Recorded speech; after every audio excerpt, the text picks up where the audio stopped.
నమస్తే, welcome to hit TV. నా పేరు నరేష్. మనతో పాటు దాసరి విజ్ఞాన్ ఉన్నారు, మాట్లాడదాం. నమస్తే విజ్ఞాన్ గారు. అఘోరి అసలు ట్రాన్స్జెండర్ కూడా కాదు, శ్రీనివాస్ అని ఇంకా మగవాళ్ళకు ఉండే ఫీలింగ్సే ఉన్నాయి, ఆడవాళ్ళు అస్సలు కాదు, శ్రీనివాసే అని చెప్పి భయంకరమైనటువంటి విషయాలు బయటకు వచ్చినాయి. పోలీసుల రిమాండ్ రిపోర్ట్లు. దీనికి సంబంధించి అఘోరి అదే ఈ శ్రీనివాస్ గతంలో చాలా వరకు దొంగతనాలు కూడా చేసిండ్రు. మొన్నటి వరకు అమ్మాయిల పిచ్చని యాంగిల్ ఉంది, ఇప్పుడు దొంగతనాలు చేస్తేనే చితిక బాధారని తెలుస్తుంది. మీరేమంటారు? వచ్చిన న్యూస్ ప్రకారంగా ఏంటంటే అఘోరి ట్రాన్స్ఫర్మ్ అవ్వడానికి కారణం చిల్లర దొంగతనాలు చేస్తే వాళ్ళందరూ కలిసి కిందేసి మీదేసి అటేసి ఇటేసి కొడితే ప్రైవేట్ పార్టీ డ్యామేజ్ అయింది. ఎలాగూ డ్యామేజ్ అయిన ప్రైవేట్ పార్టీ ఇంకేం చేస్తాంలే, దీన్ని అలా ట్రాన్స్ఫార్మ్ చేసుకుంటే ఇలా మనం బతకొచ్చు అని అనుకున్నట్టుగా ఒక న్యూస్, అంతేనా వైరల్ అయ్యేది. ఎవరు కొట్టారు? వాళ్ళ ఊర్లోనే జరిగింది, చిల్లర దొంగతనాలు చేస్తే కొట్టారు అనేది ఇప్పుడు వచ్చిన న్యూస్. నెక్స్ట్ మళ్ళీ అసలు అఘోరి ఎందుకు అరెస్ట్ అయింది? రీసెంట్గానా? ఇప్పుడు ఎందుకు అరెస్ట్ అయింది అఘోరి? ఆల్రెడీ వేరే ఒక మహిళను పెళ్లి చేసుకొని మోసం చేయడము.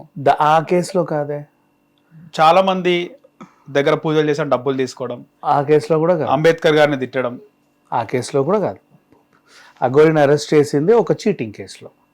ఏ చీటింగ్ కేసు? ఒక ఆవిడ వచ్చి నాకు నువ్వు యోని పూజ చేసింది 10 రైట్, అదే కదా లక్షలు పూజ పూజ చేసి డబ్బులు తీసుకుంది. ఒక ఆవిడ కేసు పెట్టింది. ఆవిడ ఒక లేడీ ప్రొడ్యూసర్. ఆ లేడీ ప్రొడ్యూసర్కి అఘోరి ఎలా పరిచయం అంటే 6 నెలల క్రితం వీళ్ళు ఒక రిసార్ట్లో భోజనానికి పిలువపడ్డారు. అక్కడ అఘోరిని ఫ్రెండ్షిప్ చేసుకుంది. ఈవిడ అఘోరిని ఎందుకు ఫ్రెండ్షిప్ చేసుకుంది?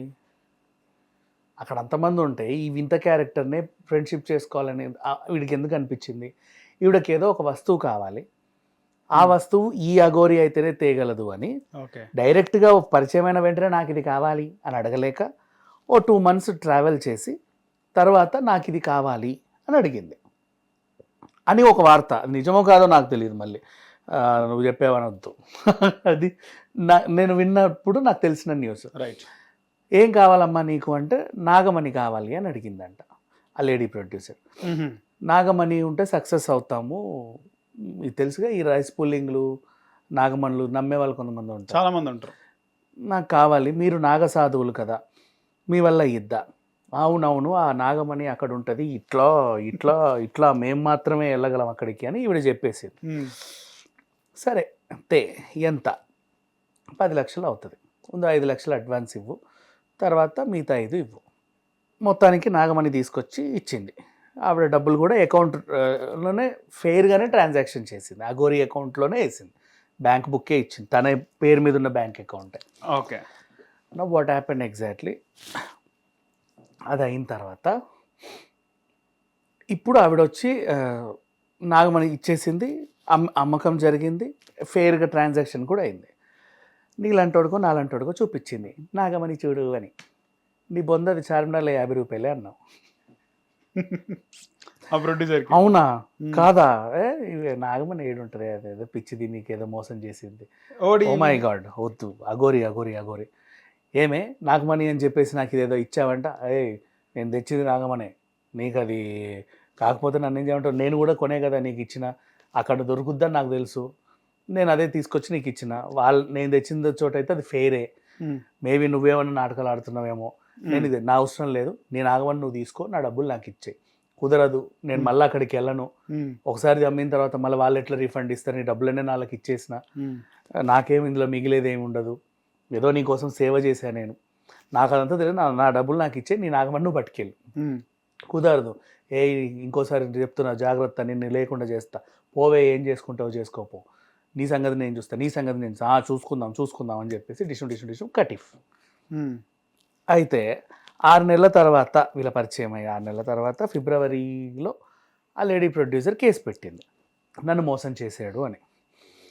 కేసు పెడితే ఎలా మోసం చేశాడు? నాకు ఏదో నాగమణి అమ్మాడు అండ్ ట్రాన్స్ఫర్ అయ్యింది డబ్బులు, నాకేదో ఫేక్ ఇచ్చాడు. నాగమణి కొనడం కూడా అది క్రైమే కదా కదా, అందుకు అక్కడ హోల్డ్ అయిపోయింది ఆ కేసు. ఏం చేయాలో అర్థం కాలేదు. ఫిబ్రవరిలో ఆ కేసు హోల్డ్ అయిపోయింది. ఇప్పుడు ఏం చేయాలి? ఎందుకంటే అఘోరి మీద ఫిబ్రవరిలో ఎఫ్ఐఆర్ ఫైల్ అయితే మార్చ్ అండ్ ఏప్రిల్లో మన ముందే తిరిగింది. మరి ఎవడు ఎందుకు అరెస్ట్ చేయలేదు? 41 సిఆర్పిసి నోటీసులు ఇచ్చి కనీసం విచారణకు రమ్మని ఎందుకు అడగలేదు? బికాస్ కేసు పెట్టిన వాళ్ళే దాన్ని విత్డ్రా చేసుకున్నారు కాబట్టి రవల. నెక్స్ట్ ఈమెకి ఎలా ఎలా ముందుకెళ్ళాలి, దీన్ని ఏం చేయాలి అని రగిలిపోతూ ఉంది. 10 లక్షలు నాకు కావాలి. ఈ టైంలో ఏం జరిగింది, అఘోరి శ్రీవర్షిని ఎపిసోడ్ రావడం, తర్వాత అఘోరి మొదటి భార్య అని అఘోరిని యాంటీగా ఫీల్ అయ్యే 2 క్యారెక్టర్లు ఉన్నాయి. అఘోరిని బేస్ చేసుకునే ఫేమస్ అయిన క్యారెక్టర్స్ ఇవి. తిడతా ఇది ఫేకు, ఇది ఫేకు, ఇది ఫేకు. ఎవరో నాకు వాళ్ళ పేర్లు కూడా తెలియదు, గుర్తుండవు ఇట్లాంటి క్యారెక్టర్స్. సో వాళ్ళు ఏం చేసి అదే పని అన్ని ఛానల్స్కి వెళ్ళి అఘోరి ఫేకు, అఘోరి అది, అఘోరి ఇది, ఇట్లా అట్లా అని చెప్పేసి అన్నారు. వాళ్ళు ఏం చేశారు, ఒక ముసుగు మనిషిని తీసుకొచ్చి అఘోరి మొదటి పెళ్ళాం అని చెప్పేసి కేసు వేద్దాం అనుకున్నారు. వీళ్ళకి సహకరించాడు ఒక మంచి లాయర్, అడ్వకేట్. వీళ్ళు అలా పోలీస్ స్టేషన్లు తిరుగుతూ ఉంటే ఈ లేడీ ప్రొడ్యూసర్కి ఈ దారి భలే కనిపించింది, ఇదేదో బాగుందే అని చెప్పేసి వాళ్ళని అప్రోచ్ అయ్యి ఇలా కేసు పెట్టాలి, ఏం చేద్దాం, యోని పూజ అని చెప్పు, అప్పుడు కేసు తీవ్రత భలే ఉంటుంది, నీ దగ్గర ట్రాన్సాక్షన్స్ ఉన్నాయిగా, దొంగ పూజ చేసిందని కథం అంతే, నాగమణి పూజ కాదు ఇది, నేను పెడతానని చెప్పేసి అన్నట్టుగా ఒక న్యూస్. నిజంగా నాగమణి ఉందో లేదో నాకు తెలియదు. నాగమణి స్టోరీని ఈ యోని పూజ లాగా, ఒకవేళ నిజంగా యోని పూజ జరిగినట్టు కూడా అనిపిస్తుంది. ఎందుకు చెప్పనా, 5 lakhs ట్రాన్స్ఫర్ చేయాలి, యాక్చువల్ 10 లక్షలు, 480 చేసింది సెకండ్ టైం, 9.80 అయింది. ఆ 20,000 ఏంటి అని అడిగితే ఉజ్జయినిలో నాకు పూజ చేయడానికి తీసుకెళ్ళింది, ఆ ట్రావెలింగ్ ఖర్చులు నేను పెట్టుకున్నా, అందుకే మైనస్ చేశానని చెప్పింది. అట్లా చూసుకుంటే కరెక్టేగా. మరి ఏమో తెలియదు, ఇది నిజమో అది నిజమో. మొత్తానికైతే ఈమె డబ్బులు అఘోరి అకౌంట్కి లీగల్గా ట్రాన్స్ఫర్ అయ్యాయి. మన దగ్గర ఆ ప్రూఫ్ ఉంది. ఆ ప్రూఫ్ పట్టుకొని ఆవిడ కేసు వేసింది, కోర్టుకు కావాల్సింది ఎవిడెన్స్ కాబట్టి ఆవిడ అరెస్ట్ చేశారు. ఇప్పుడు ఒకవేళ అఘోరి ఏం చెప్పుకుంటుంది, రేపటి రోజు ట్రయల్ రన్ ఇంకా లేదండి ఆవిడ ఏదో సినిమాకి క్లాప్ కొడితే 10 లక్షలు ఇస్తా అంటే నేను ఎగేసుకుంటూ వెళ్ళాను, అది నాకు దక్షిణ ఇచ్చింది, నా దక్షిణ నా ఇష్టం ఎంతైనా ఇచ్చుకోవచ్చు, నాకు భక్తులు ఎంతైనా సమర్పించుకుంటారు, రూపాయి ఇచ్చేటోళ్ళు ఉంటారు, 10 లక్షలు ఇచ్చేటోళ్ళు కూడా ఉంటారు. అలా ఇచ్చి ఇప్పుడు ఇలా ఫేక్ కేసు పెట్టిందని ఈవిడ కూడా చెప్పుకోవచ్చు, వాళ్ళ ఇష్టం, అది ఏంటనేది మనకు తెలియదు. ఇప్పుడు నేను అఘోరి మంచిది అని నేను అనట్లా, అఘోరిని చెడ్డది అని తిరిగే వాళ్ళు మంచోళ్ళో కాదో కూడా మనకు తెలియదు. వాళ్ళందరూ మంచోళ్ళని క్లారిటీ లేదు. ఆమె నిజంగానే నాగమణి కొనిందో లేకపోతే యోని పూజ చేసుకుందో ఇంకేం చేసిందో తెలియదు మనకి. సో ఈ దీంట్లో ఏదైనా నిజాలు తెలిసేంత వరకు కేసు ఇంకా పూర్తి అవ్వాలి. ప్రజెంట్ ఆవిడ జైలు రిమాండ్లో ఉంది, అంతే. రిమాండ్లో ఉన్నంత రిమాండ్ రిపోర్ట్ లో సరైన ఆధారాలు బయటకు వస్తాయి ఖచ్చితంగా. అదే ఒక్క నిమిషం, రిమాండ్ లో ఉన్నంత మాత్రాన, అండర్ ట్రయల్ లో ఉన్నంత మాత్రాన వాళ్ళు నేరం చేసినట్టు కాదు, ఎప్పుడో రుజువు అవుతుంది. కానీ ఇంటరాగేషన్ రిమాండ్ రిపోర్ట్ నిన్న వచ్చింది కదా, ఇంటరాగేషన్ లో ఖచ్చితంగా 90% నిజమే చెప్తారు కదా, ఈవెన్ మొత్తం కూడా నిజమే చెప్పొచ్చు. పోలీసులు వాళ్ళ స్టైల్లో ఇంటరాగేషన్ చేసినప్పుడు నిజాలు బయటకు వస్తాయి కదా, ఏమంటారు? కరెక్టే, వాళ్ళు కూడా నిజం చెప్తారో అబద్ధం చెప్తారో మనకు తెలియదు. కొంతమంది స్ట్రాంగ్ అబద్ధం కూడా చెప్పొచ్చు, కొంతమంది స్ట్రాంగ్ గా. మొత్తానికైతే వీడు అబ్బాయే పార్ట్స్ సర్జరీ చేయించుకున్నాడు, ఫీమేల్ పార్ట్స్, కానీ వీడు మగవాడి లాగానే మైండ్ సెట్ ఉంది, మగవాడి బిహేవియరే ఉంది, మగవాడి ఫీలింగ్సే ఉన్నాయని చెప్పి నిన్న అది అందరూ తెలిసిందే. మగవాడిగా ఆర్డర్ ట్రాన్స్ఫార్మ్ అయ్యాడు. ఇప్పుడు తెర మీదకి వచ్చిన కొత్త న్యూస్ ఏంటంటే వాళ్ళ ఊర్లో చిల్లర దొంగతనాలు చేసుకుంటూ తిరిగాడు. అక్కడో చెంబు, ఇక్కడో తపేలా, అక్కడేదో అమృతాంజను, ఇక్కడేదో సోడా బాటిల్, అన్ని దొంగతనాలు చేసుకుంటూ తిరిగాడు. తిరిగితే ఊరోళ్ళందరూ వచ్చి మీద పడి కట్టేసి కొట్టారు, మా సోడా బాటిల్ నాకి, నా తబేలా నాకి, నా చెంబు నాకి, నా చాట నాకి అని. ఓకేనా, అలా కొట్టడం వలన ఒక ప్రైవేట్ పార్టీ డ్యామేజ్ అయింది. ఎలాగూ డ్యామేజ్ అయింది కదా అని చెప్పి ఆపరేషన్ చేయించుకున్నాడు. వీడు ఒక చిల్లర దొంగ అన్నారు, వాళ్ళ ఊర్లో చేశాడు. అంతవరకు బాగానే ఉంది ఈ స్క్రిప్ట్, నైస్. ఇప్పుడు అసలు విషయానికి వెళ్తే ఆ ఊరు అఘోరి ఊరు ఏదైతే ఉంది, ఇప్పుడు అఘోరి ఎపిసోడ్ 1 year నుంచి నడుస్తుందిగా. ఒకసారి ఊరికి వెళ్దాం. 6 months బ్యాక్ నేను పెట్రోల్ పోసుకొని నిప్పంటించుకుంటా, ఆత్మాహుతి చేసుకుంటా అన్న టైంలో అఘోరిని తీసుకెళ్ళి వాళ్ళ ఊర్లో గృహ నిర్బంధం చేశారు. అవును, అక్కడి నుంచి సైలెంట్గా ఆమెను పంపించేశారు. అవును, గృహ నిర్బంధం చేసిన టైంలో మీడియా అందరు వెళ్ళారు, అఘోరి అఘోరి అఘోరి అనుకుంటూ మైకులు పట్టుకొని. ఆ ఊరు వాళ్ళందరూ కంచెలా ఏర్పడి మీడియా వాళ్ళు మా ఊరికి రావద్దు అని చెప్పి బెదిరించారు. తెలుసుగా నీకు ఈ సిచ్యువేషన్. మరి అప్పుడు ఆ ఊరోళ్ళందరూ అంటే అఘోరి వైపు నిలబడ్డట్టే కదా. అవును. సో అఘోరి వైపు ఊరంతా నిలబడింది అంటే అఘోరి ఊర్లో చిల్లర దొంగ కాదుగా. 6 నెలల అఘోరి మనుషులు కూడా అనుకోవచ్చు కదా, అనుకోవచ్చు. ఊరు మొత్తం నుంచి అంటే ఒక 50 మంది వచ్చారు. ఓకే, దాంట్లో అఘోరికి అన్నదమ్ములు ఉన్నారు, వాళ్ళే ఫ్యామిలీ ఫ్రెండ్స్ ఓకే, వాళ్ళ మనుషులే వాళ్ళ మనుషులు అనుకోవచ్చు కదా. వాళ్ళ మనుషులే అనుకుందాం. అదే ఊర్లో చిల్లర దొంగతనం చేసి పారిపోయింది కదా గోరి, చాలా రోజులతో వస్తే మరి నా చెంబు నాకి, నా చాట నాకి అని ఎవరు అడగలేదే. సరే ఫోన్లో అడిగితే అది ఎక్కడ పెట్రోల్ పోసుకుంటుందని భయపడి ఉండొచ్చు. డన్. అండ్ ఇది జరిగి 6-7 నెలలు అయింది. అగోరి మీద ఎప్పుడు ఎలిగేషన్స్ వస్తా ఉన్నాయి. ఆమె రెగ్యులర్గా అన్ని ఛానల్స్కి ఇంటర్వ్యూలు ఇస్తూ ఉంది.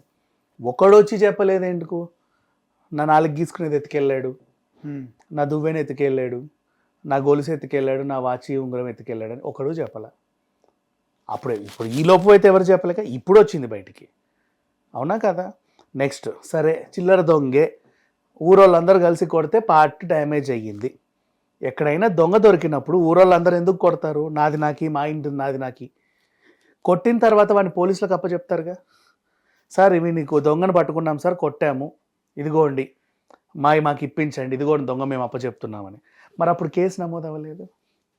పోనీ వీళ్ళు పెట్టకపోయినా పాపం అని రోడ్డు మీద కొట్టి కొట్టి వదిలేసిన అగోరి పేరెంట్స్ అయినా కేసు పెడతారుగా, మా వాడిని చితకబాదారు అని. సో అటు అది జరగలేదు, ఇటు ఇది జరగలేదు. ఇప్పుడు కొత్తగా ఎందుకు వచ్చింది అంటారు? దట్ ఈస్ వాట్, దానికే కదా ఆ క్వశ్చన్స్కి ఆన్సర్ ఎవరి దగ్గర ఉండవు. ఇప్పుడే ఎందుకు వచ్చింది? సో అంటే ఇప్పుడే కదా రిమాండ్ లో రిపోర్ట్. సరే అరెస్ట్ అయింది. నెక్స్ట్ ఇంకొకటి, అగోరి అరెస్ట్ అయింది, 14 రోజులు రిమాండ్లో ఉంది, మళ్ళీ 14 రోజులు పొడిగింపు జరుగుతోంది. అవును. ఒకరు అరెస్ట్ అయ్యారు అంటే చాలా మంది వచ్చేస్తారు, మమ్మల్ని మోసం చేశారని. ఇప్పటిదాకా ఇంకెవరు రాలేదే. ఏ కేసులో అయితే అరెస్ట్ అయిందో ఆ కేసే కొనసాగుతా ఉంది. రిమాండ్ పొడిగించడానికి కారణం ఏంటంటారు? రిమాండ్ పొడిగించడానికి కారణం ఏంటంటే 14 రోజుల తర్వాత కోర్టు ముందు పెడతారు, నాకు బెయిల్ కావాలి అని అడుగుద్ది. సరే నీకు బెయిల్ వద్దు, ఆమెకు బెయిల్ ఇవ్వద్దు అని వీళ్ళు అంటారు. ఎందుకు నీకు బెయిల్ ఇవ్వద్దని మీరు అడుగుతున్నారు అని అడిగితే ఆమెకు అడ్రస్ లేదు. ఇప్పుడే మేము ఆల్రెడీ తీసుకొచ్చింది 7కో పోయి తెచ్చాం, నువ్వు బెయిల్ ఇస్తే ఎక్కడికి వెళ్ళొద్ది, మళ్ళీ ఎక్కడి నుంచి పట్టుకొస్తాం మేము? ఆమెకు ఇల్లు లేదు, వాకిల్ లేదు, అడ్రస్ లేదు.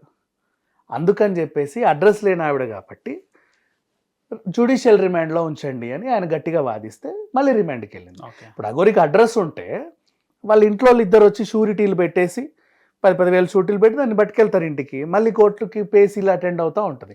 సో మొన్న వాళ్ళ కుటుంబ సభ్యులు వచ్చిన రోజు బెయిల్ వచ్చే అవకాశం ఉండనేమో. ఆ రోజు బెయిల్ వాళ్ళ తరఫున ఒక అడ్వకేట్ ఉంటే ఉండేది, ఎందుకంటే వాళ్ళ కుటుంబ సభ్యులు కూడా చెప్తారు. ఇప్పుడు అందరూ తెలిసిన ఓపెన్ సీక్రెట్, అగోరికి అడ్రస్ లేదండి మా ఇంట్లో, వాళ్ళ ఇంట్లో కూడా ఉండట్లేదండి, 5 సంవత్సరాల నుంచి ఎప్పుడో చిన్నప్పుడే పారిపోయింది అనేది రోజు న్యూస్లు ఉన్నాయి. వదిలేసే కథం ఇంకా ఈ ఆర్టికల్స్ వాళ్ళు కోర్టు ముందు పెడతారు, జడ్జి ముందు. చూడండి సార్, ఈమె ఎప్పుడు వాళ్ళ ఇంట్లో లేదు, ఎక్కడెక్కడో తిరుగుతుంది అని చాలా దాఖలాలు ఆమె చెప్పింది, నాకు అడ్రస్ లేదని ఎన్నో ఇంటర్వ్యూలలో. సో అడ్రస్ లేని ఆవిడని మేము మళ్ళీ పట్టుకోలేము ఇప్పుడు పారిపోతే, అందుకని చెప్పి మీరు జ్యుడిషియల్ ఉండండి అంటే మళ్ళీ జ్యుడిషియల్ రిమాండ్ వేశారు. ఇప్పుడు అది పొడిగింపు. కానీ ఈవిడ జూన్ వరకు కూడా జైల్లోనే ఉండాల్సి వస్తుంది ఇప్పుడా? అవును. దానికి కారణం ఏంటంటే కోర్టుకు వేసవి సెలవులు. ఇప్పుడు ప్రెసెంట్ ఈ మే మంత్ అంతా వేసవి సెలవులు అనమాట. అంతేనా? జడ్జిలు వీళ్ళు ఎవరు ఉండరు. ఎప్పుడైనా లైక్ వివేక హత్య కేసు లాంటి పెద్ద పెద్ద కేసులు వస్తే సపరేట్ బెంచ్ వేసి వాదనలు జరుపుతారు. సపరేట్ బెంచ్ వేసి వాదనలు జరపడానికి అంత పెద్ద లాయర్లను తేయడానికి అంత చిల్లర ఈ 2 పార్టీల దగ్గర లేవు. ఇది జస్ట్ ఒక చీటింగ్ కేసు అంతే. సో ఖచ్చితంగా జైల్లోనే మగ్గాలి అంతే. మీడియాకి స్టఫ్ లేదు, ఇంకా మీడియాకి ఏం స్టఫ్ దొరకదు. మీడియాకి ఎందుకు స్టఫ్ లేదు? అగోరి విషయంలో బోల్డ్ అంత స్టఫ్ ఉంది. ఒకరు వచ్చి రాశారు, జైలు నుంచి శ్రీవర్షినికి అగోరి ప్రేమలేఖ, మళ్ళీ జైల్లో అగోరి అర్థనాదాలు, రాత్రిపూట మాయమవుతుందంట, పగలు కనిపిస్తుందంట, అదొకటి. నెక్స్ట్ మళ్ళీ శ్రీవర్షిని వచ్చి ములాఖత్ వేసింది, ఏం మాట్లాడిందో తెలుసా? మళ్ళీ జైల్లో క్షుద్ర పూజలు, లేడీ ఖైదీలను మళ్ళీ పెళ్లి చేసుకుంటుందంట. ఇట్లాంటివన్నీ రాస్తున్నారు. సో అగోరి దగ్గర తవ్వుకుంటే బోల్డ్ అంత స్టఫ్ ఉంది. థంబ్నెయిల్స్కి కొదువు లేదు, మీడియాకి కొదువు లేదు, బాగానే ఉన్నాయి. అంటే ఇంకా ఎన్నో ఖైదీలతో గొడవ పడ్డట్టు, లేకపోతే ట్రాన్స్జెండర్స్ కమిటీ అందరు కలిసి ఆమె అగోరిని చితకబాదినట్టు, ఆ జైలర్నే లైన్లో పెట్టినట్టు, ఆ జైలర్ని హిప్నోటైజ్ చేసినట్టు, నువ్వు నన్ను వదిలేస్తున్నావు అంటే జైలర్ ఇలా తాళం తీసి వదిలేసినట్టు, ఇలాంటివన్నీ రాస్తున్నారు. సో మీడియాకి స్టఫ్ ఉంది, కంటెంట్ క్రియేటర్స్కి కూడా స్టఫ్ ఉంది. ఇక్కడ నేను అగోరికి ఏం సపోర్ట్ చేయట్లేదు, మంచిది చెడ్డదని నేను చెప్పను. అగోరి మీద ఎలిగేషన్స్ పాస్ చేసిన వాళ్ళు అంత ఉత్తములు కాదు అంటున్నా. అండ్ ఇంకొకటి, మొన్న అగోరి మీద కేసు వేసి ఆ ముసుగావిడిని తీసుకొచ్చి 2 క్యారెక్టర్లు నిలబడ్డాయి. ఆవిడే ముసుకేసుకొని ఉంది, అఘోరి మొదటి భార్య ఈవిడే అని అన్నారు. ఆయన ఏంటంటే నేను పిలిస్తే అందరూ ఛానల్స్ వస్తారని వాళ్ళకి తెలుసు, అలాగే పిలిచాడు. అందరూ వచ్చేసారు గబగబ గబగబ. చెప్పండి ఏంటి అంటే ఇగో అఘోరి మొదటి భార్య, మీరు సెన్సేషన్ చేసేయండి అన్నాడు. అందరు రాశారు అఘోరి మొదటి భార్య, అఘోరి మొదటి భార్య, అఘోరి మొదటి భార్య. ఈమెకి ఏం చెప్పారు, అమ్మ నువ్వు ముసుగు తీకు, ఏదడిగినా తప్ప ఏం మాట్లాడక అన్నారు. ఆవిడ కూడా అంటే అంటుంది. అడిగితే ఉండండి నేను చెప్తా అని చెప్పి ఈయన వస్తున్నాడు, నేను చెప్తా అని ఆ పక్క నుంచి ఇంకో క్యారెక్టర్ వస్తుంది. ఈమెను మాట్లాడివట్ల. అయినా సరే మీడియా వచ్చేసి గట్టిగా అడిగింది, అసలు మీ దగ్గర ఏమైనా ఆధారాలు ఉన్నాయా అంటే ఆధారాలు ఉన్నాయి, పూర్తి వివరాలతో మళ్ళీ మేము ముందుకు వస్తాం, అంతవరకు సెలవు నమస్కారం అని చెప్పి వెళ్ళిపోయారు. వీళ్ళకి కావాల్సింది ఏంటంటే నేను పిలిస్తే మీడియా ఛానల్స్ వస్తాయన్న కాన్ఫిడెంట్ వీడికి ఉంది. అమాయకంగా మీడియా వాళ్ళు కూడా వచ్చారు. ట్రైలర్ అది అమాయకంగా మీడియా వాళ్ళు కూడా వచ్చారు. వాడికి కావాల్సింది ట్రెండ్ అయింది, వదిలేశారు.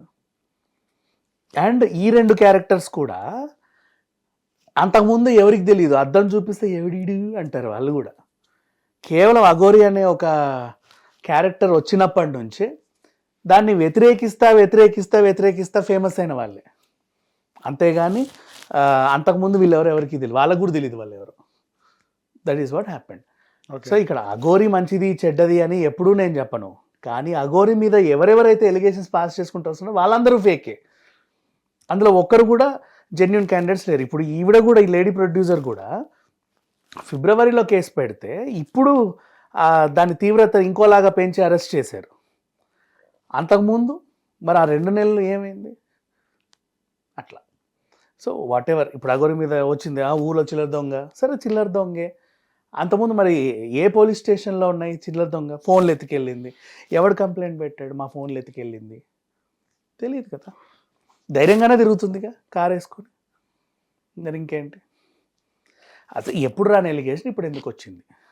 సో నాకైతే ఈమెని నెగిటివ్ చేయడానికి ఏం పాయింట్స్ కనబడట్లా. ఇప్పుడు అది కూడా ఈ 10 లక్షలు ట్రాన్సాక్షన్ అయింది కదా ఎలా అని అనొచ్చు. పూజ చేసిందో పురస్కారమే చేసిందో లేక ఆవిడ వచ్చి ఇచ్చిందో తెలియదు కదా, మరి దాన్ని ఎలా తీసుకుంటాం మనం? అది. సో మొత్తానికి ఈ జూన్ వరకు అఘోరి జైల్లోనే ఉంటుంది. సో అప్పటి వరకు ఇంకా వేచి ఉండాలంటారు అంతే.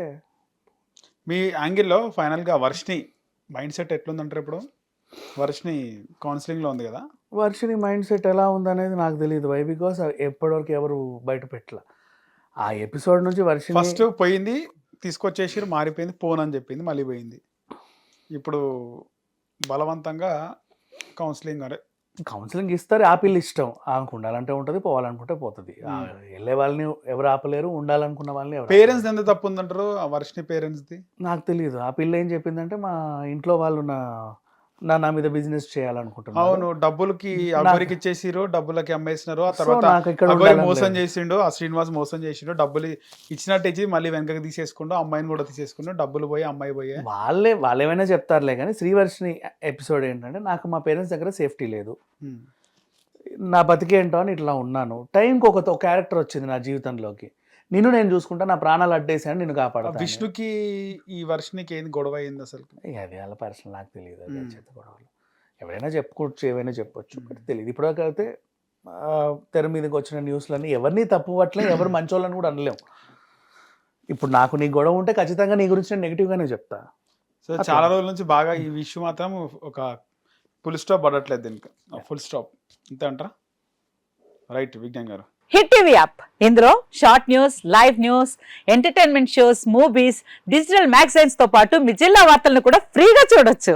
ఇంకెందుకు ఆలస్యం, వెంటనే హిట్ టీవీ యాప్ ని డౌన్లోడ్ చేసుకుని ఫ్రీగా ఎంటర్టైన్మెంట్ పొందండి. Hit TV app, hit TV app, please download hit TV app. Hit TV app ని ఫ్రీగా డౌన్లోడ్ చేసుకుని ఎంజాయ్ చేయండి. మీకు నచ్చిన ఎంటర్టైన్మెంట్ కోసం హిట్ టీవీ యాప్ ని ఫ్రీగా డౌన్లోడ్ చేసుకుని ఎంజాయ్ చేయండి. హిట్ టీవీ యాప్ ని డౌన్లోడ్ చేసుకుని ఆస్వాదించండి, ఆశీర్వదించండి. ఇంతమంది సెలబ్రిటీలు హిట్ టీవీ యాప్ ని డౌన్లోడ్ చేసుకోండి అని చెప్తున్నారంటే ఎంత మంచి యాప్ ఆలోచించండి. అమెరికా అమెరికా అమెరికా అమెరికాలో చదవాలనుకునే వాళ్ళకి విశ్వసనీయమైన పేరు మన శౌర్య కన్సల్టెన్సీ. UK లో 1 year masters, UK లో 1 year masters, 2 years work permit up to 5 years visa. Contact Saurya Consultancy. Contact 89851 89851.